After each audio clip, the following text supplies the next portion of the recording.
Selic a 3% ao ano. Nunca tivemos uma taxa de juros tão baixa no Brasil.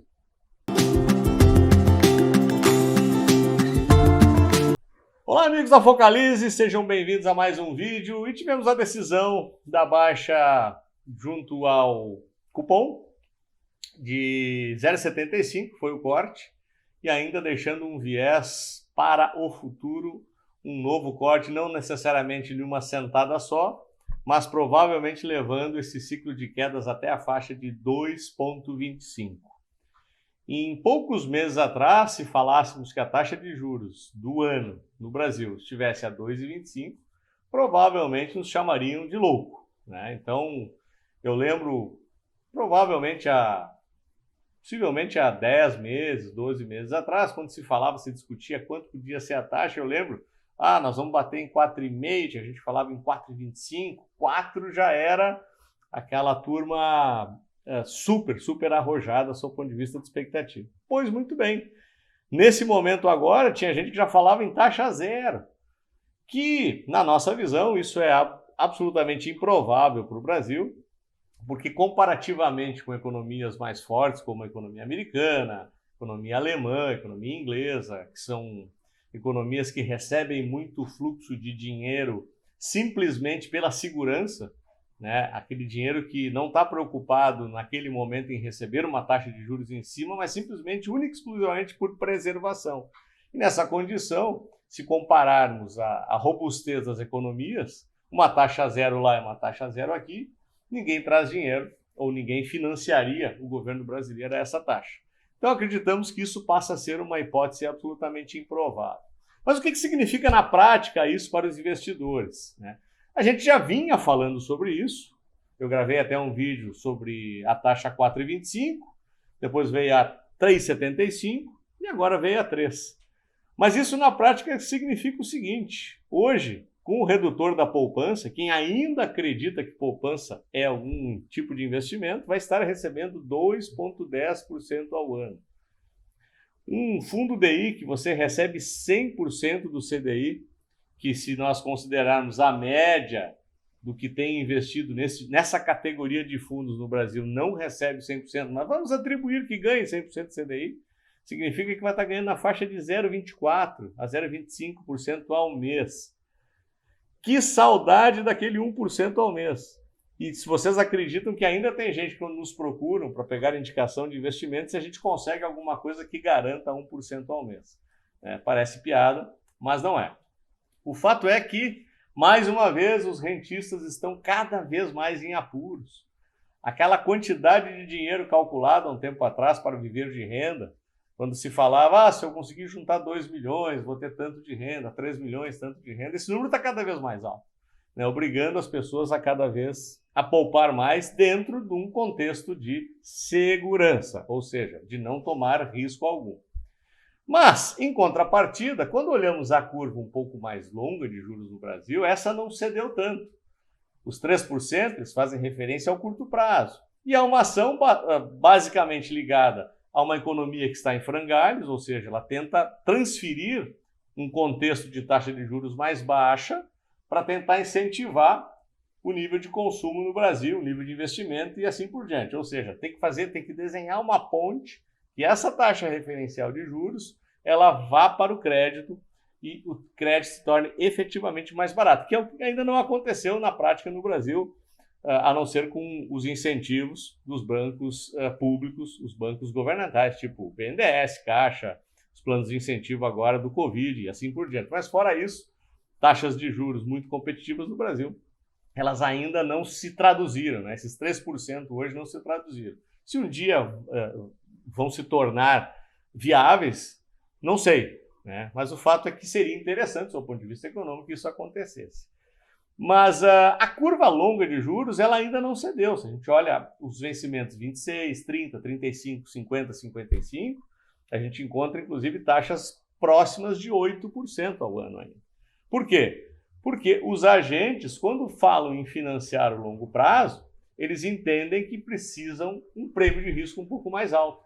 Então essas taxas não cederam, existe uma abertura muito grande da taxa curta para a taxa longa, e isso obviamente acabou pressionando a moeda e o dólar aproxima-se de R$ 6, fala-se já em 6,50 e mais uma vez os mais arrojados ou mais alarmistas falam inclusive em R$ 7, que há um tempo atrás seria uma tragédia, hoje já tratam com normalidade. É impressionante como essas coisas elas entram, elas introspectam no meio da economia brasileira e passam a ser simplesmente normal. Hoje eu falo com as pessoas quando eu digo, se o dólar vier a 5, não, 5 já está bom. E era uma tragédia há 3 meses atrás. Então, essas mudanças acabam ocorrendo. Quando se falava em R$ 5, a inflação vai explodir, vai acabar com as importações. O Brasil não tem produção de insumos suficiente, principalmente maquinário e tudo mais, vai acabar com a nossa indústria. Enfim, era uma confusão. Não, hoje é bom para as exportações. Então, o discurso ele vai se adaptando, vai mudando. E eu, particularmente, não saberia dizer, afinal de contas, qual seria efetivamente a moeda de equilíbrio, né? Há um tempo atrás, eu ouvia, inclusive de grandes especialistas em moeda, que a taxa de equilíbrio deveria estar na faixa entre 4,30 e 4,50, que seria algo razoável para manter o equilíbrio da nossa economia. 6, e parece que nada está acontecendo. Enfim, então nós temos uma série de implicações que podem ocorrer. Mas assim, em ações, o que acontece efetivamente com o mercado acionário? É bom ou é ruim? Eu vejo 2 aspectos principais, um estrutural e um outro de fluxo. Por que o estrutural? Porque o estrutural, quando você olha para o endividamento das empresas, geralmente as empresas não se endividam no curto prazo, elas se endividam no longo prazo. E a taxa longa de endividamento ela não cedeu na mesma velocidade. Então, quando se faz o comparativo de valuation, traz essa avaliação para valor presente, a depreciação é mais alta. Então, em tese, essa distorção ainda das taxas faria as ações desvalorizarem. Mas tem um aspecto que está me chamando muito a atenção. Eu não tinha esse dado eu fui me atualizar hoje, do número de investidores pessoa física no Brasil. Nós tínhamos batido a faixa de 1,5 milhão na virada do ano. No mês de março, nós fechamos com 2 milhões de investidores na Bolsa, ou seja, ainda entraram mais 500 mil pessoas. Pasmem, senhores, no mês de abril nós tivemos o ingresso de mais 400 mil investidores. Então, nós estamos batendo a faixa de 2 milhões e 400 mil investidores. É um número absolutamente inédito no Brasil e, basicamente, é o que tem mantido a sustentação dos preços no Brasil, porque os estrangeiros debandaram.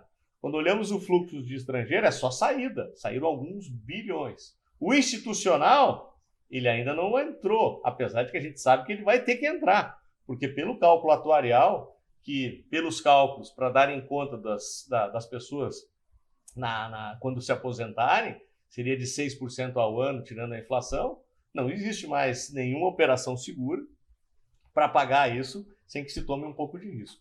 Então, os gestores desses fundos vão acabar migrando parte desses recursos para a Bolsa. Claro que já estão posicionados em Bolsa, vão ter que aumentar a posição em Bolsa. E, ao mesmo tempo, os fundos de investimentos não tiveram grandes saídas de recursos.